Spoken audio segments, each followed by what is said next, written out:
is how to use a long line with your dog. Now, I think that everyone should learn how to use a long line if they have a dog, because take, for example, this is currently May that I'm filming, and in May and June, we've got ground nesting birds, rare birds in the UK, who, by having our dogs off lead, we risk them disturbing nests, causing nests to be abandoned, breaking eggs. But I have found that many people, despite signs up saying ground nesting season, please keep your dog on a lead, they don't, because they feel that it's cruel because their dog is used to freedom. If throughout the whole year you regularly practice longline with your dog and you see just how free they get to be, and you get really confident and relaxed at it, then actually keeping them on a long line May and June no longer feels cruel, no longer feels like you're restricting your dog, and you get to both let your dog enjoy their life, enjoy your walks with your dogs, and not cause any destruction to the environment. The other reason that everyone should is because if your dog is recovering from something or has recently run off after an animal, you can attach the long line and still give them that freedom without your life suddenly feeling like everything's become undone because something hasn't gone to plan. So I'm going to show you how to long line today, and I really recommend that you start practicing, because it reaches a stage, just like driving, where the more you practice, the less it feels like effort. And especially if you're doing it with the same dog every time, you really reach the stage where it feels as natural as everything else. So I've got my long line here. This one is a 30-foot one, so roughly 9 meters, which I find a nice length to give my dogs a bit of freedom. So what I've got is it's got a nice sturdy clip, which is going to attach to a harness, and only a harness, because your dog is still sometimes, despite your best efforts, going to pull into this. We don't want them pulling in and damaging their neck. So that's going to clip onto their harness. Now, mine has a handle, but the negative of a handle is if your dog does go and you've misjudged it, they can pull you over and hurt them. So unless you have a very small dog, I would either get one without handle, or I would hold it as if the handle's not on there. In addition, I've also got a triple knot, roughly a meter from the clip, and that does depend on how tall your dog is. And that is so that at times I can use this as a short lead, holding it there and it can't slip through. So for example, if I see a dog with a yellow, anxious, then I'll put them onto a short lead, my dog onto a short lead, so that my dog's not at risk of going to them, crossing the road, anything along those lines. Every person, when they set up their long line, needs to set it up from on the ground, because we've all got different arm lengths. And what you need to do is you take the end of your long line in your hand, and this needs to be your dominant hand, because this is the arm that is going to stop your dog if you need to.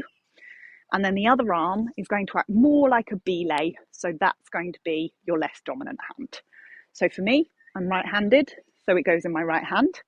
And then I'm going to make loops that are a really comfortable length for my arm length. So for me, that looks something like this.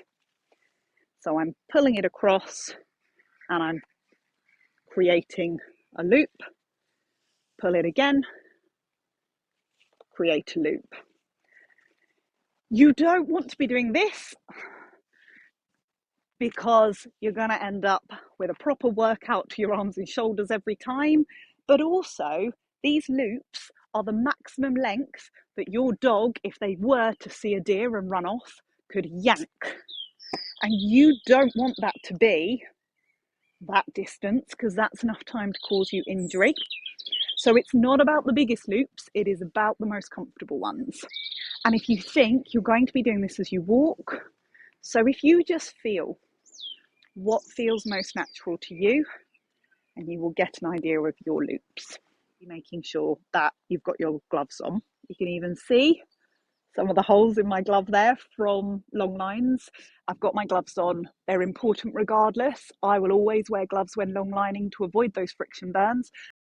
So I'm going to finish looping and I'm going to go and find Bloss so that I can clip this onto her and we can chat through how it works when you actually have a dog at the end.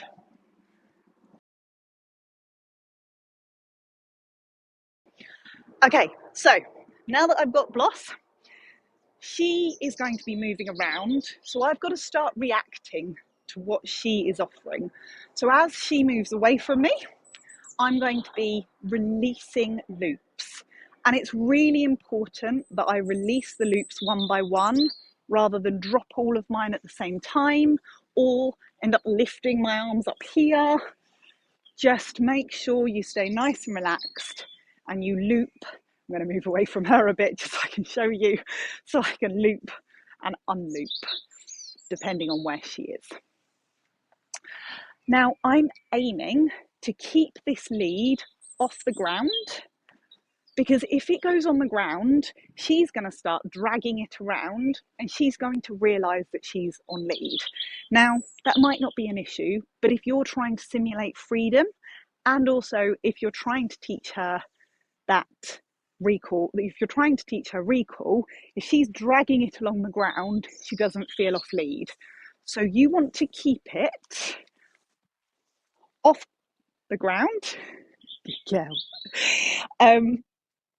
But not taut, because again, if you've got it taut, sorry puppet, she's going to feel like she's on lead and you're not going to be simulating that free running.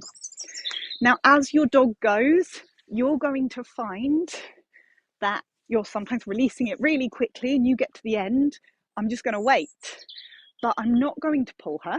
And if she pulled me, it would be the same. I am just going to try and get her attention. Hey, go on, that's it. Yes, good girl. And then start relaxing it again. And if I really needed to, if she just was not coming off that distraction that caused her to pull, then I'm going to manually roll in. That's it, good girl. Not pull her towards me. And that is it. I'm going to walk along. I'm just going to keep focusing on that releasing of the loops and that getting the loops back together again. Hey, good girl. Just as we go along, and I'm not going to be perfect with this not dragging on the ground or pulling tight. I'm aiming for it not to. So if she were to run back to me really quickly, it's going to end up dragging on the ground, and I'm just going to roll in as quickly as I can and get ourselves back to normal.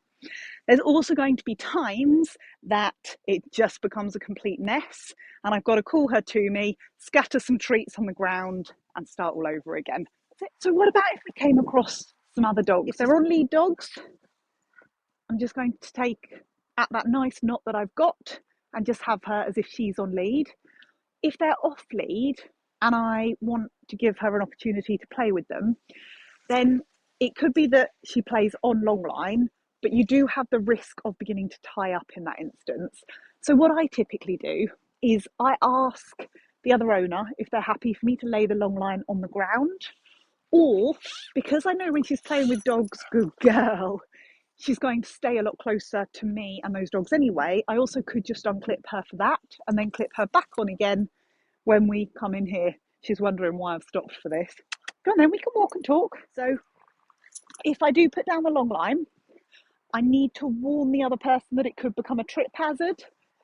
And I need to make sure that she's not going too over the top with it so that it's likely to whip people or to wrap around their legs. So it is your job to ensure that if you have put the long line on the ground, that it's for a short period of time only and that you are fully responsible for ensuring no person or dog is injured. But it definitely doesn't stop you from being able to let your dog play with other dogs.